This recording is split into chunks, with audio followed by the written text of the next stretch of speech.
तो इस बार BBD cell में फ्लिपकार्ट ने मेरे साथ एक और कांड कर दिया। एक और इसलिए कह रहा हूँ, इससे पहले भी सैमसंग गैलेक्सी S23 जब लॉन्च हुआ था तब भी फ्लिपकार्ट ने मेरे साथ में एक खेल खेला था जिसका केस अभी भी कोर्ट में चल रहा है। इस बार बीबीडी सेल में फ्लिपकार्ट ने और बड़ी चीज़ करी है। मैंने फ्लिपकार्ट से एक डबल बेड मंगवाया था, और डबल बेड कौन सा था ये भी मैं आपको बता देता हूँ। Finish colour dark espresso delivery condition knockdown. तो 29 सितंबर को ये डबल बेड आया। इसका जो शेड्यूल कर रखा था मैंने इंस्टॉलेशन का, वो 30 सितंबर का रखा था। हालांकि 30 तारीख के लिए मेरे पास में मैसेज भी आया कि ये टेक्नीशियन आपके यहाँ पर विजिट करने वाले हैं इंस्टॉलेशन के लिए, बट कोई नहीं आया। उसके बाद में नेक्स्ट डे रीशेड्यूल हुई, 1 तारीख के लिए भी, 2 तारीख के लिए भी, कई बार ये रीशेड्यूल होती रही और मेरे पास में कोई नहीं आया। इसी बीच फ्लिपकार्ट से भी लगातार मेरी बात होती रही हर रोज़, और फ्लिपकार्ट ने मुझे डेडलाइन दी कि 4 अक्टूबर से पहले आपके यहाँ पर इंस्टॉलेशन हो जाएगा डबल बेड का, बट नहीं हुआ। उसके बाद मुझे डेडलाइन दी गई 6 अक्टूबर, और उसके बाद में दी गई 8 अक्टूबर, बट कुछ नहीं हुआ। फाइनली 9 तारीख को टेक्नीशियन विजिट हुआ। टेक्नीशियन ने विजिट करा, प्रोडक्ट खोला, और उन्होंने मुझे बताया कि प्रोडक्ट की क्वांटिटी मिसमैच है। एक क्वांटिटी 2 चीज़ों का प्रोडक्ट था डबल बेड में, एक होता है सिरहाना जो लगा होता है बेड के साथ में, और एक होता है बेड। ठीक है, जो बेड वाले हिस्से में क्वांटिटी थी वो ज़्यादा थी, और सिरहाने में क्वांटिटी थी ही नहीं, कुछ भी नहीं था। तो फ्लिपकार्ट के टेक्नीशियन ने मुझे बोला कि आपके प्रोडक्ट को अभी हम रिटर्न करने वाले हैं इस चीज़ में, क्योंकि आपकी जो क्वांटिटी है वो मिसमैच है, पूरी नहीं है, कुछ एक्स्ट्रा है, कुछ कम है। और 2 दिन में फ्लिपकार्ट वाले आपका प्रोडक्ट उठा लेंगे और उसके बाद में रिप्लेसमेंट इसकी आ जाएगी, हम दोबारा फिर से इंस्टॉल करने के लिए आ जाएंगे। तो ये बात हुई, और 9 तारीख को ही फ्लिपकार्ट की जो मैं ऐप खोला तो उसमें आ रहा था कि आज लास्ट डे है इसकी रिटर्न पॉलिसी का। ये सारी चीज़ें मैंने फ्लिपकार्ट को 9 तारीख को ही बता दी थी। तो 10 तारीख को जब मैंने फ्लिपकार्ट से फॉलोअप लिया अपनी प्रॉब्लम के रिगार्डिंग, तो फ्लिपकार्ट ने कहा कि हमको 24 to 40 आवर्स का टाइम दीजिए, हमारी टीम इस इशू पर काम कर रही है, वो आपको कॉन्टैक्ट करेगी। तो 12 तारीख को फ्लिपकार्ट की तरफ से मेरे पास में नोटिफिकेशन आता है कि हमने इस इशू को मार्क एज रिजॉल्व कर दिया है, और सर्वे भी आ जाता है कि आपका एक्सपीरियंस कैसा रहा। मैंने फ्लिपकार्ट में फिर से कॉल किया कि आपने इसका क्या रिजोल्यूशन दिया, मुझे बता दीजिए। फ्लिपकार्ट के कस्टमर सपोर्ट वाले इस समस्या के समाधान का कुछ नहीं बता पाए।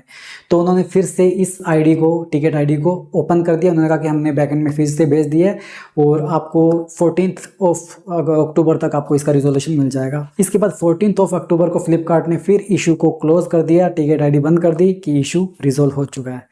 मैंने फ्लिपकार्ट से फिर से कांटेक्ट किया, मैंने कहा कि क्या रिजोल्यूशन दिया, उनके पास में इस चीज़ का कोई जवाब नहीं था। उन्होंने फिर से टिकट ओपन कर लिया और मुझे बोला कि 16 तारीख तक आपका इशू रिजोल्व हो जाएगा, हमारी टीम आपसे कांटेक्ट करेगी। 16 तारीख को भी टीम ने मुझसे कोई कांटेक्ट नहीं किया। तो मैंने दोबारा से कस्टमर सपोर्ट में बात की। इस बार मेरी जिनसे बात हुई उनका नाम शायद शाहिद था, ठीक है। वो थोड़े से अलग उनसे मेरी बात हुई, क्योंकि पहली बार ऐसा था कि मैंने किसी को थोड़ा सा रूडली बात करी, क्योंकि मैं 15 दिनों से बहुत तंग आ गया था। पहली बार मैंने किसी से रूडली बात करी। हालांकि मैंने अपनी बात को बहुत बेस्ट वे में रखने की कोशिश करी, और उनसे रूड बात करने का जो एक मेरा कारण ये था क्योंकि उन्होंने मुझे बोला कि जब आपके टेक्नीशियन विजिट हुआ तो उसके बाद में आपने प्रोडक्ट को रिटर्न रिक्वेस्ट क्यों नहीं डाली।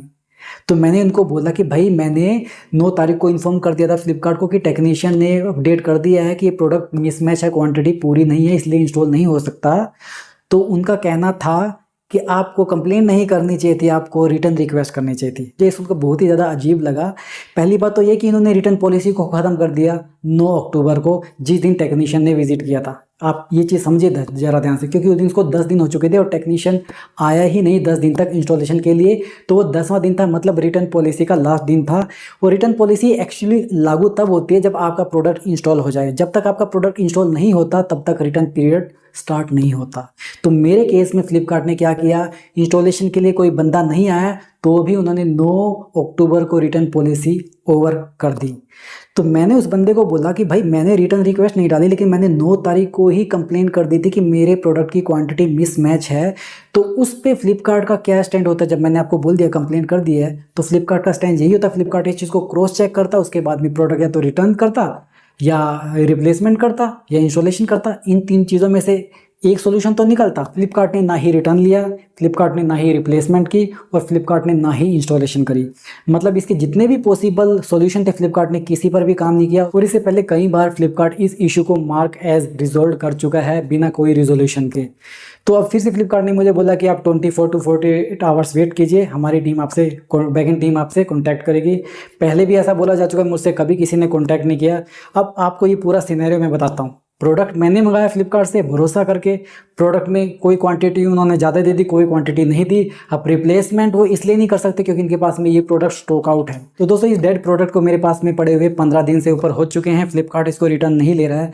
तो ये गलतियाँ कहाँ कहाँ पर हुई, मैं आपको बारी बारी से बताता हूँ गलती पहली कहाँ हुई। पहली गलती तो तब हुई जब इंस्टॉलेशन के लिए जो टेक्नीशियन जो 30 तारीख को आना था वो आया ही नहीं, 6-7 दिन 8 दिन तक आया नहीं, वो सीधा 9 तारीख को आया जिस दिन लास्ट दिन था। फ्लिपकार्ट को इस चीज़ पे फॉलोअप लेना चाहिए था, जीव्स को इस चीज़ पे फॉलोअप लेना चाहिए था। अगर वो पहले आ जाता तो मैं रिटर्न के इस चक्कर में नहीं पड़ता। वो लास्ट दिन आया जिसकी वजह से मुझे ये दिक्कत हुई और जिसकी वजह से फ्लिपकार्ट को समझ भी नहीं पा रहा, सुन भी नहीं पा रहा है। सारी चीज़ें मैं एक्सप्लेन कर चुका हूँ, मेरे द्वारा फोटो अपलोड कर दिए गए हैं, टेक्नीशियन ने भी रिमार्क्स डाल दिया है कि डेड ऑन अराइवल प्रोडक्ट है, ये इंस्टॉल नहीं हो सकता, सब कुछ बता दिया। बट फ्लिपकार्ट क्या कहता है कि वो जीवस के टेक्नीशियन विजिट को एक्सेस नहीं कर पा रहा है। फ्लिपकार्ट की तरफ से ये बोला जा रहा है। फ्लिपकार्ट की तरफ से मेरे पास में सभी कॉल रिकॉर्डेड है और हो सकता है मैं आपको सुनाऊं। तो दोस्तों ये जो फ्रॉड है फ्लिपकार्ट का, सिर्फ फ्लिपकार्ट के ऐप, सेलर या कस्टमर सपोर्ट तक भी सीमित नहीं है, ये हर जगह पर है। फ्लिपकार्ट के जो एग्जीक्यूटिव हैं वो भी खास सपोर्ट नहीं करते। कई बार तो मैंने इस चीज़ को भी फेस किया कि मैं कॉल कर रहा हूँ और वो बोलते हैं कि हेलो आपकी आवाज़ नहीं आ रही है, हम आपका कॉल डिस्कनेक्ट कर रहे हैं, आपकी वो आवाज़ ना आने की वजह से हम आपका कॉल डिस्कनेक्ट कर रहे हैं, आपकी आवाज़ नहीं आने की वजह से हम आपका कॉल डिस्कनेक्ट कर रहे हैं। 3 बार बोला, फ़ोन डिस्कनेक्ट। तो इसमें मैं बिल्कुल चीटेड फील करता हूँ कि मुझे चीट किया गया, मेरे पैसे भी ले लिए गए, मेरा प्रोडक्ट भी नहीं मुझे दिया गया, रिप्लेसमेंट नहीं दे रहे, रिटर्न नहीं दे रहे।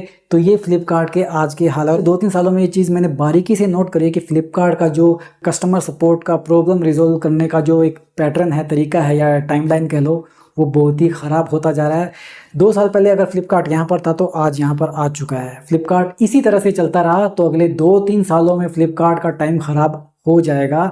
मुझे लगता है फ्लिपकार्ट का टाइम ऑलरेडी ख़राब चल रहा है क्योंकि फ्लिपकार्ट अपने कस्टमर सपोर्ट को, अपने सेलर्स को और अपने खुद के नज़रिए को कंट्रोल नहीं कर पा रहा है और सिर्फ उसका ध्यान सिर्फ और सिर्फ पैसा कमाने में है, कस्टमर सपोर्ट में नहीं है, कंज्यूमर सेटिस्फेक्शन में नहीं है।